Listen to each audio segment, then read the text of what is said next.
I feel like the more we do now in 2020, the better we will make it for 2021. And if that Well means said. that we all stay home, or we all, if you have to go out, socially distance, wear your mask. That's how I look at it. Unfortunately, we can't control what other people do. Actually, we can only control what we do. And so that's why I made the choice. If I can stay home, if we can be avoided that I even go out, then that's what Yeah, I'm going to do. I yeah, respect and understand that not yeah, everyone is able to do that. yeah, So it's just depending on um, your job and your family situation, but we can all still be respectful when we do go out. Because it's like you said, we think about our not just ourselves, but think about our neighbor. Think about what we want the future to be like, because those numbers are going up. We are seeing yeah. results. Okay, and I want you to talk two things in focus. Number one, you being the wife, do you have any kids? Don't have any kids, and Okay, that's why okay. again it's easier for me to say It's I'm easier going for to stay you. at home. Okay. Yes. I want you to talk about you, your role as your wife, as the caretaker of the home, the caretaker of your husband and yourself. What are the procedures you have in place? I'm sure you've got something, right? What are the Yes. procedures you have in place? I would like you to share with me and the audience and the listeners, the wife at home or the man at home, what are the things that you can do? Okay, number one. How we're I'm sorry, go Number ahead. two, I would like you to also share about your fears, your anxieties, etc. Being a homemaker, being someone who's a taker of the home. Tell us. Okay, so I am primarily the caretaker of the home, but I do work outside of the home full time as well. So what I do is I go to work, I come home, and that's it, because I have no choice. Still have to go to work. The bills, they don't stop. My husband, he is the one who, if there's something extra outside of work that needs to be done, such as grocery shopping, he has taken on that responsibility, because that's how my anxiety has manifested. I cannot be comfortable being out and about, just because of what I said earlier about, so there's people out without their mask, and I'm just not comfortable. And so he takes care of any outside thing that still has to be done. And within the home, I'm the one who, so we could limit, um, what do you say, delivery, things like that. So we're not ordering takeout and all of those things. I'm the one who's cooking the food and everything at home. So that's how we're managing to be able to limit how much we're going out. We are not going to, earlier I said, one of the things we like to do, we like to do nerdy things and then talk about on our podcast. So in the past, we would go to a lot of comic con and pop culture conventions. We would go to friends' homes and play board games. So we did social activities of that nature. We're not doing any of that now. So if you're needing social interaction, then there's Zoom. So I just met a new friend, Vicky, and Yeah. I've virtually gone to Singapore because she told me all about it. So those are the things that I'm doing. I'm communicating with friends over Zoom. We can still play games and board games over Zoom. So I'm learning more about the technical side of things, such as Discord and Tabletopia, which are different platforms that you can interact with people and play board games. So I can still get that social contact without having to leave the house. So those are the ways that I am dealing with this pandemic and dealing with my anxiety. Social, yeah, and not taking away that social interaction by using technology. Okay, and being the house um, caretaker of the house, do you have new procedures in place like cleaning, getting the house clean? Can you tell us? Do you have like top three things that you do to keep the Top house? three, Yeah, top three is just doing more for one. So like before, especially working outside of the home and being on the go a lot before the pandemic, I would do things such as I have my Roomba and I have that run during the week. And then on the weekends would be when I would do what I call my thorough spring cleaning, whatever you want to call it, where dusting everything down and mopping everything. Well, I'm not waiting to the weekend now. So everything dusting is every day now. So there's a routine that is doing more often. And then also with certain things that I used a lot to clean, those things are not readily accessible anymore. So now I'm going back to what I call doing things the old school way, the way that my mom did it, because I grew up poor and we didn't have Clorox to clean with, the Clorox wipes. So my mom would have the bottle of bleach and she would have the pine salt, and yes, and that's what she would use to clean, and that's what I'm doing now. So just taking it back old school. So that would be my number 2. And then number 3 is just staying on top of my supplies, making sure that I have them. And sometimes that does entail ordering from Amazon or from Walmart, because of just having to ordering online from those places, because having to pay attention when they have it in stock so that I can readily order it and get it and without having to leave the house. So things like that. Yeah. So I have my own procedures as the caretaker of my home, right? And I have set in place a set of rules that that I, throughout these months has become habitual. And I told my husband that it has to become a habit so you don't feel you're overwhelmed. It has become like the new normal, right? When it's the new normal, you don't feel like you're being forced. You don't feel like you are obligated. It just becomes natural. The groceries when they're delivered, I click delivery. So I got my groceries.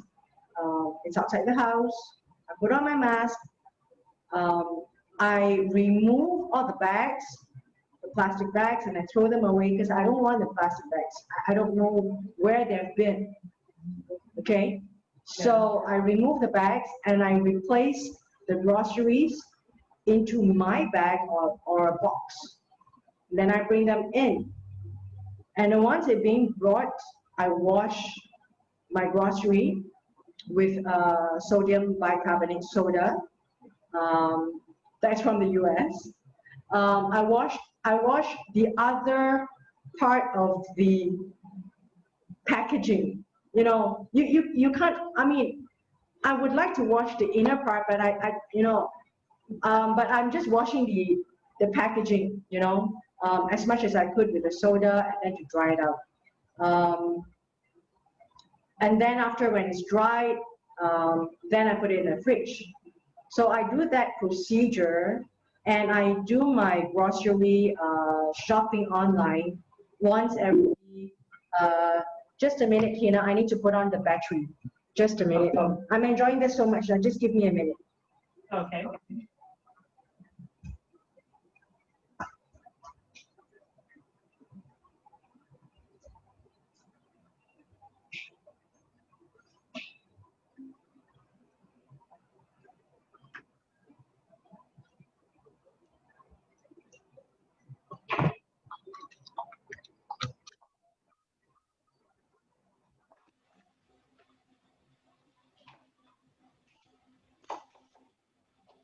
All right, here we are. Okay, so I have my procedures, and I don't think it's a paranoid for me to do that. I've got friends who do that in Europe, and I think it's kind of a precaution for the family and for the home. I mean, as much as a house taker, I should say a caretaker for the house. To me, it's as simple as a concept that you're cleaning out a pest. You're cleaning out the cockroaches, the ants, right? You don't want it. You don't want it, your home to be clean. And what more is something that we can't see. So to me, it's just a very logical thing to do, cleaning up things before you come in. And sometimes I leave the things outside. If it's not grocery, it doesn't perish. I leave my letters and my puzzles outside the home for at least 24 hours. Yeah, I didn't think of doing that. And That's then when I bring it in, I use my gloves, okay? And then after that, I throw away my gloves and I use I open it. I try to stay away when I open it. And I use my alcohol wipes if I have. But because it's so much chemical in all this cleaning, sometimes it made me sick too. I'm trying so hard to use natural ingredients like vinegar, apple cider vinegar, yeah, and different kinds of vinegar, red wine vinegar or something. Just using vinegar to clean the house and using vinegar to clean items that I bring in. Or just do a simple soap wash. Because I can't use too much of the chlorine, like what you say, the bleach. It really gets into me. So I'm just, yeah, my husband complains just about very it. basic, yeah. My husband complains about it. Yeah, because it's so basic, I have to be extra careful, right? So I don't think I'm too paranoid about that. But because of that, it keeps my mind, I think certain procedures keep my mind sane and because at the end it's all about you. Yes. All about you feeling that you are safe. Yeah. Tell us a bit more about this what you see right now for your county or state right now, because there is this divide. Yes. Maskers and non-maskers. How do you see it go? How do you see it going? Socially and numerically, yeah. I feel like this is something that we're going to see manifest over the next few months, maybe even the next month, because we, as you know, we just had an election, and that does include our county officials as well. And one of the county officials, he ran on the platform that he was going to draw back the requirements of masks, and he won. So that's why I feel like this is something that we're probably here in my county, we're going to see play out within the next month, because he won. So that goes to show a lot of the people in my area, that is what they want. They don't want to wear the mask. They don't want it to be a requirement. They want it to be a choice. So we'll see how that plays out. So that's where the anxiety is coming from, and that's why me feeling the way that I feel, I keep going back to I can only control what I do. So as long as I'm able to stay within my home, that's what I'm going to do. So can I say that you have been like self-isolating since 1st of April till now? Yes. You have not gone on any social gatherings? No, I actually had 2 that I had to cancel. So in July, well, I didn't have to cancel it. I chose to cancel it. So in July for the 4th weekend, I was supposed to go to another state, to Georgia, and friends of mine, they have a huge barbecue every year at that time, and most of the people did still go, but I chose not to. It's just was too many people, and even though it's going to be outside, I'm not comfortable in a big crowd. And then I was also supposed to go to Georgia again in September over our Labor Day weekend, and didn't go then either. And it was a huge convention that was supposed to happen. Luckily, that was canceled. So all the other people who were saying they still were going to go, they couldn't go because it was canceled. But some people still said, oh, and some people still said, and they did still go. Even though there was no convention, they were like, it's my yearly vacation, I'm going anyway. So you had a large number of people who still went. So that is the situation we're dealing with here in the US. You just have a lot of people who think that those numbers are overblown, and they think that a lot of those deaths are being attributed to COVID, but are really a result of something else. So that's how they're justifying in their mind that it's a conspiracy. And I'm not here to knock or judge anyone in their beliefs, because I'll keep going. I'm going to sound like a broken record. I'm going to keep going back to I can only control what I do. And I choose to wear my mask. I choose to stay at home because there are so many people who have a different belief. And, I just don't want to be out and about if I can control it, if I can control what I do, which is stand. Yeah. And here in Florida, we're one of those states, a lot of people, you say mask versus mask. Yeah. A good amount of the people are of the no mask thought process. Like I said earlier, we were the last state, one of the last states to go into shutdown. We were then the first state to come out of it. We were one of the first states to go into phase 2. I think at the end of June is when we went into phase 2. And then the end of September, and I'm pretty sure those are the months. Yeah. The end of September is when we went into phase 3. So basically, most places were back open into full capacity, and so on and so forth. So phase 1 was 1st of April to end of June. That's phase 1, where everybody was on forced lockdown, right? Yes. Actually required lockdown. Then from end of June to August, did you say that? End of June is phase 2. Phase 2 was end of June, and then phase 3 was end of August. No, end of September. End of September. So phase 2 was end of June to September, and then now you're into phase 3, whereby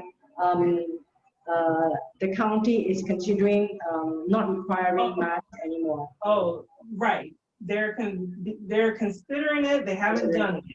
So that's why I said, well, we're going to see how that plays out, because the commissioner, one of the commissioners who just got reelected, he ran on the platform of getting rid of the I see. So we'll see. So that kind of adds to the politicization, right? Yes. Okay. Yeah. And because my listeners are also 50% Americans, just to let you know also, Kina, here is a non-issue, right? It is a non-issue that back in January, February, when the data keep coming out, I should say some of the researchers that have come out from Europe and in Asia, in Hong Kong and Taiwan, that they already have mapped out, this is going to be the trajectory of the numbers, and it did look scary. And that was back in January and February. And these studies are done by scientists. They exist for a reason, right? And you've got the scientists for the moon, scientists for astronomy, and scientists for the new technology, scientists of the computer. I mean, to make it very crudely, scientists of the computer. You've got the bitcoins, you have the cryptocurrencies. There are scientists who study viruses, and they are telling you it's going to go zoom. And of course, at that time, nobody believed them. And the thing is that because it was so scary, and of course the scientists are saying it in a very nonchalant way, this is another part of my study, it's going to go this way, no emotions, right? But certain countries started being very, very cautious about it. Singapore, where we had the first case, I think the first case was on 24th of January. Okay. Which was reported, which was from an event at the Hyatt Hotel, at the Grand Hyatt, which is owned by the Americans. All these people went to this event. They came from all over the country, they came from all over the world. As I told you, Singapore is the headquarters of Asia, People came from Europe, people came from America, event. And then the people actually, the first case that first started was there. And the person actually wasn't a Singaporean, but it went to the neighboring country. And the neighboring country detected it and reported it to Singapore, right? And then it went on to other places. So that was it. But until now, I think people have forgotten to track patient zero. I'm not sure if you heard about that. You know, because that's a long gone case. It's like you can't even trace that because you've got to trace it. It's like the yarn, you know. You know how you do your. I mean, I'm not. I don't have a medical background, but you know there are analogy that patient zero is almost like the yarn that you do your you know, your crochet and everything, because you got to find that. Then you are able to unravel. Otherwise, it's just going to be a mess. And I think the world has come to the mess because countries have forgotten what the science have told you, that you have to find patient zero. And it's not the job of the scientist to find it for you. It's the job of the scientist to warn you because this is what is going to happen. But you know, very few countries went to do that about patient zero. And of course, it's too late now. Yeah, it's too late. The person is either recovered or the person has actually succumbed. So we don't know. So there's as serious as that. So people generally do take it seriously here in Singapore. That's good. That's good. And I think in certain parts of the world, like in Japan, and for myself, I have a habit of wearing the mask because of the pollution, right? And because I'm a non-smoker, I don't want someone to be smoking in my face when I go out. Okay, it's just something that I take care of myself. So it's a non-issue for me, and to a lot of people, it's a non-issue. I mean, it kind of gets in the way when you need to teach. I mean, but I've got friends who are teachers. It gets in the way when you start to teach because how can you teach with a mask and the students can't see your face or expression, etc. I mean, but you know, if the administrators think harder, it can make things easier. You can just put a screen. Yeah. And it doesn't have to be expensive. It could be as easy and as cheap as a plastic wrapper. Right. Well, there are the plastic shields. You can just put shields, or it just divides the students with the teachers. You know, to have, you know, it's there's a lot of things that can be done easily, but people are just. It's just like what you say. Wearing the mask is so uncomplicated. It does get in the way, but think of the consequences. And to me, it's such an easy way to just respect your neighbors and keep them safe. So I would like to ask you, do you have any cases that you know that are tested positive? And anyone you know? A few. My husband had a coworker. My husband and I, we both had several friends who had it. Several friends. And family members. So, or I should say family member. And everyone did survive. Just some people got more sick than others. And the thing that I'm starting to hear from different people is that, oh, most people who get it, they survive. I don't know anyone who's died. And I know the bond is I'm glad I don't know anyone who's died. And you never know. You might end up having a friend or family member who gets it, who's not that lucky. So I would rather be cautious and not have the possibility or potential to deal with that situation where someone I love or care about gets it and then they either don't survive or they have long-term complications from it, which could happen as well. And I think a lot of people are forgetting that you could have complications down the road that we don't even know about yet because this is a new virus. We don't know. Yeah, and I think you're right. We have to be cautious. not anxious. We have to be really cautious and not be in fear. And I think this should be the basic tenet of the situation. People, don't be in fear. If we all are cautious about it, we don't have to be in fear. Neither should we be anxious about it. But I just want to know, describe to us the friends and families or extended families that actually got that situation. Okay, two ways. One, I want to know their emotional journey, how it hit the people they were, how they felt, etc., and how they physically went through that process. Tell us. I can't speak too much of the emotional journey because it's not something we really discuss. But as far as the physical part, the two friends that I know that got it, they were a married couple. So the physical part was just the exhaustion, just the difficulty breathing, and then when that was over, when they overcame that, and they start back getting better and able to eat, just not being able to taste their food. So it went from physical pain and discomfort to a different type of discomfort because you're used to having your Flavors. taste, your Yeah, flavors. it stopped. Yeah, yeah. Yeah, So so like that. And then the family member, she's younger, so I don't know if that made a difference because she recovered very well. It's just a matter of just being exhausted and needing to rest. yeah, So it just manifested different for differently. each person. Yeah. And as far as the emotional journey, it's not really something that I've explored with any of them because I didn't want to. Um, I don't know. I didn't really ask that. I don't know. So that's So when that's you a good when you question. first I have to talk to yeah them and ask that.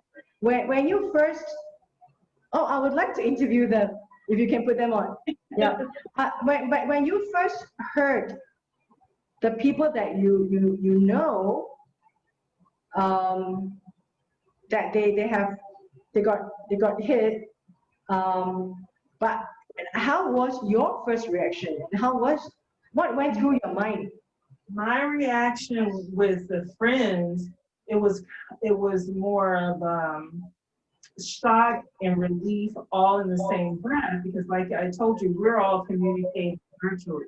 So by the time I found out they were even dealing with that, they were halfway through the process, but they were letting us know what the physical parts of it had felt like. So I didn't have too much time to worry because by the time I found out about it, I already knew that they were going to be okay.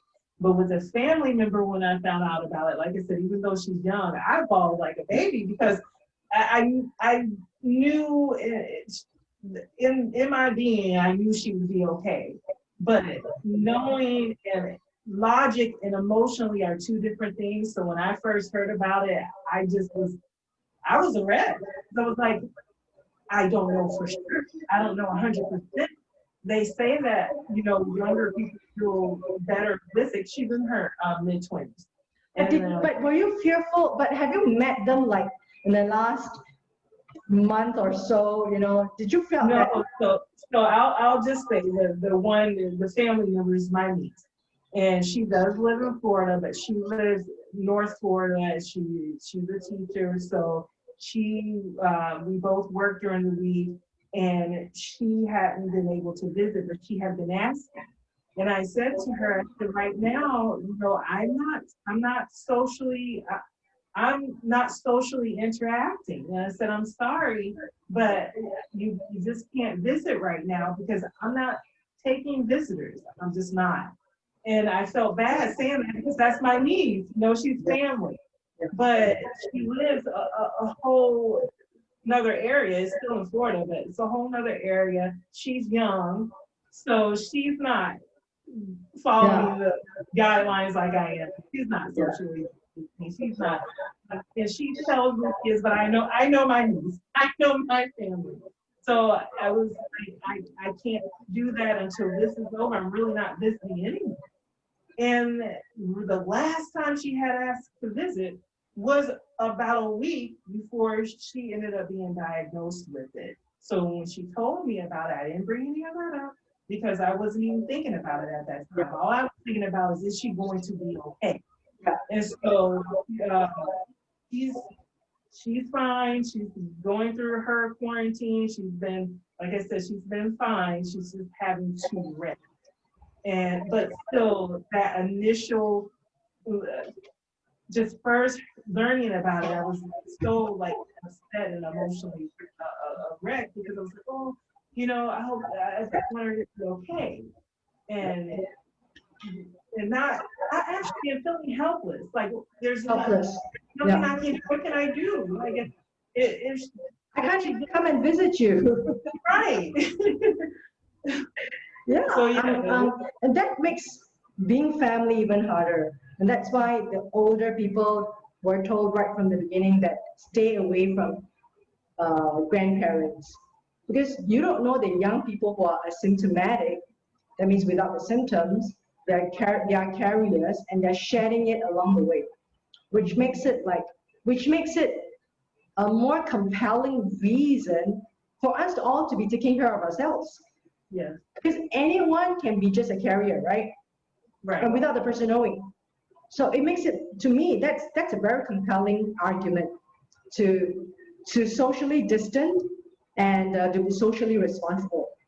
I also want to ask you, yeah, because that's exactly your point. You were saying that everyone had a different reaction, and because it was so uncertain, someone could just succumb to it. And that makes it even another layer of being responsible. Because we don't know the other person. And we want to be responsible for our neighbors. I mean, isn't that the whole philosophy of being mankind? You may not be able to give money or give food, but you don't want to give people a virus. Exactly.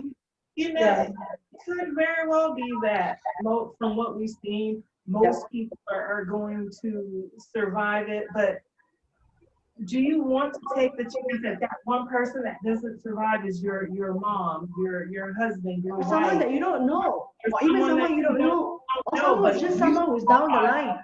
Yeah, it could be secondary level, a different level. Kina, I've taken up 1 hour of your time. This is, to me, is such a important talk that we have, conversation from Singapore to the US, from the US to Singapore and to the world. Yes. And this is just an evidence of all humankind is just one. I really appreciate you being so honest about what went through your family, your friends, and what went through in your neighborhood. I really appreciate that, and we should be sharing this. I mean, the world should be sharing. And this is going to be documented. How important our time now in history, much more so than ever. Is there any final conclusion that you would like to share with me and the world? Anything that have come up from your mind that you thought of all these months? Hey, I think, I realized something. Please get it out. This is your chance. Tell us. I think it really just goes back to what you said in the very beginning, just to bring it full circle, that the priority is life, and that is about humanity. So if we can do our part to make our communities and our families and our neighbors have a safer environment, and for it to be a safer place for everyone, then that is our responsibility to do that, because it's about humanity. It's not about politics. It's not an encroachment on our freedoms. We can make the choice. Yeah. Focus on the humanity. So that's what I wanted to end with, because I think you said it was perfect what you said. That's how I look at it as well. And thank you so much. Just to remind everyone that we can still have fun and we can still socialize while social distancing. And if you guys want to find something to do during this pandemic and while you're on quarantine, check out our podcast. I got to plug the podcast again, The Nerdy Weds. We are on all of the social, all of the What's the name of your podcast? The Nerdy Weds, and we are on all Nerdy of Weds. the different platforms. Yes, ma'am, all of the different platforms. We're also on YouTube. We're going to start playing different games and inviting guests on to do that. So if you're a listener and you want to participate, and that will be another way for you to be able to socially interact, because I found that to be a powerful,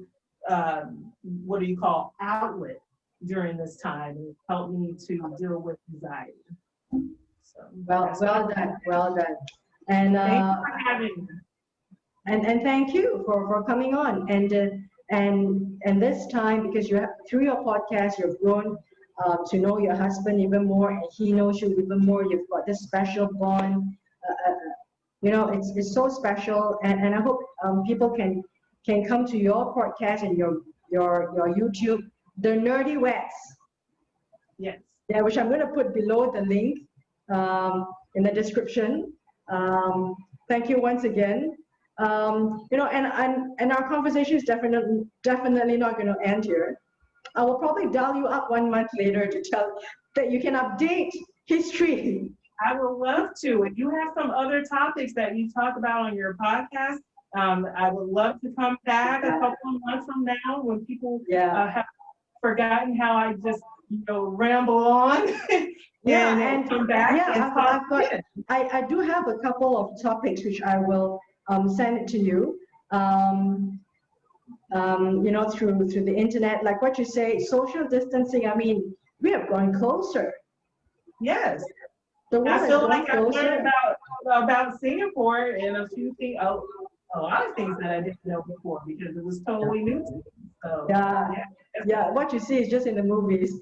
Okay, thank you so much, Kina. Thank you for coming on. I am going to invite you so that you update us 1 month later what is going on in Florida and whether the county has decided mask, no mask, and the trajectory of how this is going on in your community.